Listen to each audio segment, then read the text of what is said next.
Everyone, আসসালামু আলাইকুম। Bangladeshi blogger রূপা চ্যানেলে সবাইকে স্বাগত জানাচ্ছি। আমি রূপা বলছি। কি অবস্থা, কেমন আছেন আপনারা সবাই? আশা করছি আল্লাহর রহমতে সবাই ভালো আছেন, সুস্থ আছেন, নিরাপদে আছেন। কাছে ও দূরে, দেশ ও দেশের বাহির থেকে যে যেখান থেকে আজকের এই ভিডিও দেখছেন, আপনাদের সবাইকে জানাই আন্তরিকভাবে স্বাগত। নতুন আরো একটি ব্লগ নিয়ে হাজির হলাম। আশা করছি আজকের ব্লগটিও বরাবরের মতো ভালো লাগবে। আজকের ভিডিওটি শুরু করেছি বারান্দা থেকে। তো আমার বারান্দায় তো তেমন একটা গাছ নাই, ওই মানি প্লান্ট আছে, তো একটু পানি স্প্রে করছি, ভাবলাম আপনাদের সাথে একটু শেয়ার করা যাক। গাছে একটু পানি স্প্রে করে আমি চলে আসছি কিচেনে। তো কিচেনে এসে প্রথমে আমি অফ ক্যামেরাতে রুটিটা বানিয়ে ফেলেছি। তো রুটি বানানো আর আপনাদের সাথে শেয়ার করা হলো না। গত যে ভিডিওটা দিয়েছিলাম সেই ভিডিওতে অনেক আপুদের অনেক প্রশংসা পেয়েছি। আমি অনেক সুন্দর করে রুটি গোল করে বেলতে পারি। অসংখ্য ধন্যবাদ জানাচ্ছি আমার প্রিয় আপু এবং ভাইয়াদের। এইভাবে সবসময় আমাকে আপনারা সাপোর্ট করে যাবেন, যে আমার কোন কাজটা আপনাদের ভালো লাগে, কোনটা খারাপ লাগে আপনারা কমেন্ট করে জানাবেন। তাহলে না আমি বুঝতে পারবো যে কোন কাজটা ভালো লাগছে কি খারাপ লাগছে। আচ্ছা যাই হোক, এখানে যেটা করছি সেটা একটু বলে নিই। তো সকাল সকাল আজকে হচ্ছে গিয়ে এখানে আলুর দম করব, আর হচ্ছে এখানে বাঁধাকপি ভাজি করছি। তো বাঁধাকপি ভাজি করছি আমি কিন্তু ওই সকালবেলা উঠে যে আগেই সবকিছু গোছগাছ করে নিয়ে বসি তেমন কিন্তু না। আমি আমার লাইফস্টাইলটা যেরকম সেটাই আপনাদের সাথে কিন্তু শেয়ার করছি। আমি কিন্তু সবকিছু পরিপাটি করে তারপর হচ্ছে রান্না করতে আসি না। মাঝে মধ্যে পরিপাটি করে রান্না করতে আসি, আবার মাঝে মধ্যে এই যে এলোমেলো ভাবে এইভাবেই কিন্তু কাজ করে থাকি। দেখা যায় যে এই যে চুলার মধ্যে রান্নাটা বসিয়ে আমি কাটাকাটি করতে থাকি। তো একা হাতে কাজ করলে যেটা হয়, তো আমি কিন্তু সেটাই শেয়ার করছি আপনাদের সাথে যে আমি কিভাবে কাজ করি। পাশের চুলায় বাঁধাকপি ভাজিটা কিন্তু বসিয়ে দিয়েছি, আর এখন হচ্ছে এখানে আমি আলুর দমের জন্য মশলাটা কষিয়ে নিচ্ছি। আমি আলুর দমটা কিন্তু একটু ঝাল ঝাল করেই করছি। তো এখানে আমি যে মশলাগুলো দিয়েছি সেগুলো হচ্ছে আদা রসুন বাটা দিয়েছি, হলুদ মরিচ গুঁড়ো দিয়েছি, গরম মশলা গুঁড়ো দিয়েছি, জিরে গুঁড়ো দিয়েছি। আমার কিন্তু রান্নাটা হয়ে গিয়েছে। তো সকালবেলা মানে ফুল রান্নাটা দেখানোর মতো সময়টা ছিল না, সেজন্য অনেক দুঃখিত। তো এখানে আমি কেটে ছেটে রান্নাটা শেয়ার করলাম। তো সকালে নাস্তার জন্য এখন সবকিছু আমি একে রেডি করে নিচ্ছি। অফ ক্যামেরাতে পরোটাটা কিন্তু ভেজে নিয়েছি।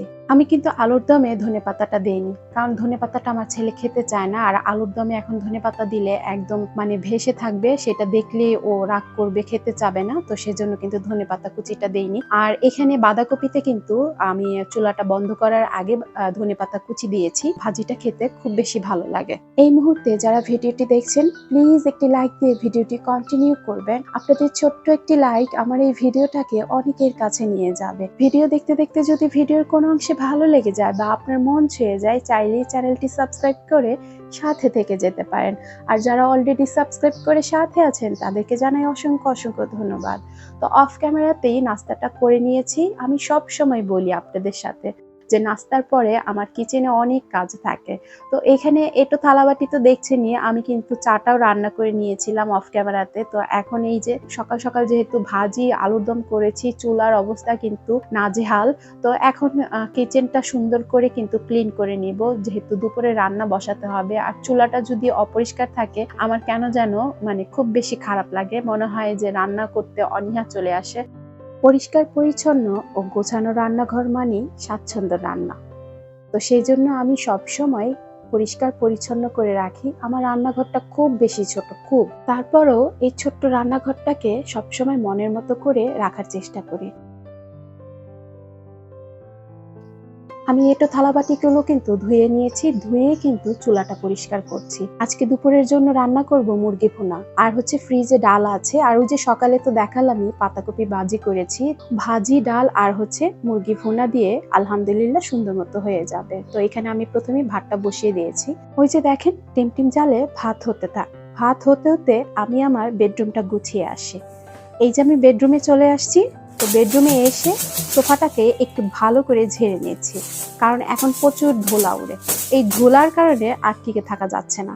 কবে যে বৃষ্টি হবে আর কবে যে ধুলো থেকে মুক্তি পাবো। যাই হোক, এখন ঝেড়ে মুছে হচ্ছে সবকিছু ক্লিন করে বেডরুমটা সুন্দর করে গুছিয়ে নেব।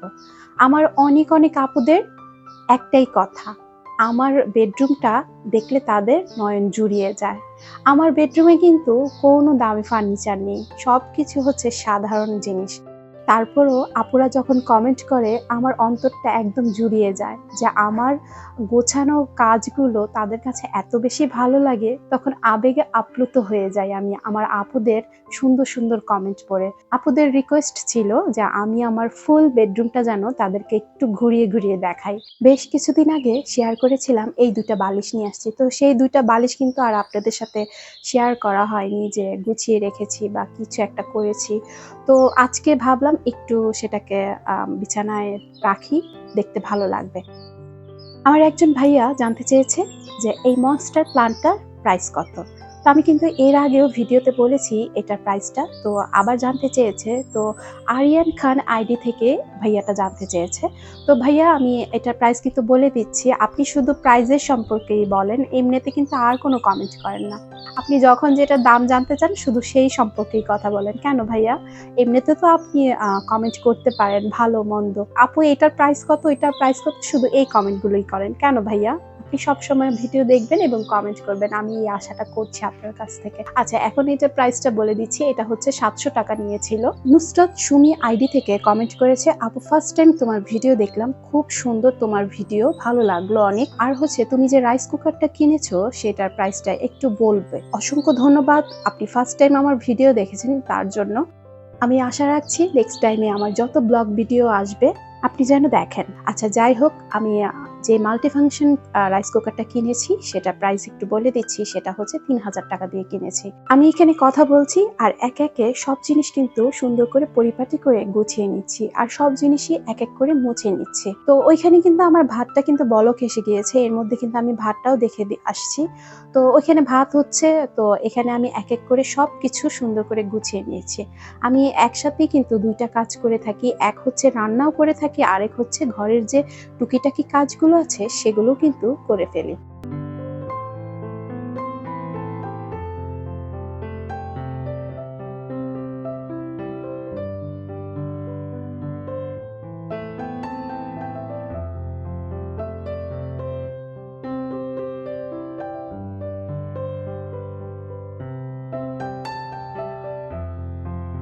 আমার বেডরুমটা কিন্তু খুব বেশি বড় না, কিন্তু আমার বেডরুমটা আমি সুন্দর করে গুছিয়ে রেখেছি বলেই হয়তোবা আমার আপুদের নয়ন জুড়িয়ে যায়। একটা সংসারে শুধু দামি ফার্নিচার হলেই একটা সংসারে সৌন্দর্য বেড়ে ওঠে না। একটা সংসার সুন্দর করে গুছিয়ে রাখার জন্য একটা সুন্দর মন থাকা দরকার, আর হচ্ছে একটু পরিশ্রম দরকার। আমি আমার সংসারটাকে সুন্দর করে সবসময় গুছিয়ে রাখি, পরিপাটি করে রাখতে খুব বেশি পছন্দ করি। আমার সংসারে সেই শুরু থেকে যে ফার্নিচার গুলো ছিল সেগুলো দিয়েই কিন্তু চলছি। নতুন করে আমার বেডরুমে কোনো ফার্নিচার কিন্তু আমার কেনা হয়নি। আমার এই যে বেডরুমটা দেখাচ্ছি, সেই বেডরুমে কোনো আভিজাত্যর ছোঁয়া নেই, কিন্তু তারপরে রয়েছে মনের তৃপ্তি এবং চোখের শান্তি, যেটা আমার চোখে এবং আমার অনেক আপুদের চোখেই আমি দেখতে পেয়েছি। তারা যে কমেন্ট করে তারা মনে থেকে করে, সেটা আমি বিশ্বাস করি। কারণ এই যে আমি আমার বেডরুমটা দেখাচ্ছি, হয়তোবা আমার চোখে যেমন লাগছে আমার আপুদের চোখেও তেমন ভালো লাগে। যার যার সংসার তার কাছে খুব বেশি প্রিয়, আমার সংসারও আমার কাছে অনেক বেশি প্রিয়,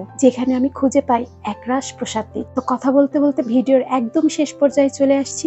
আজকে এখান থেকে বিদায় নিচ্ছি। আল্লাহ হাফেজ, আসসালামু আলাইকুম।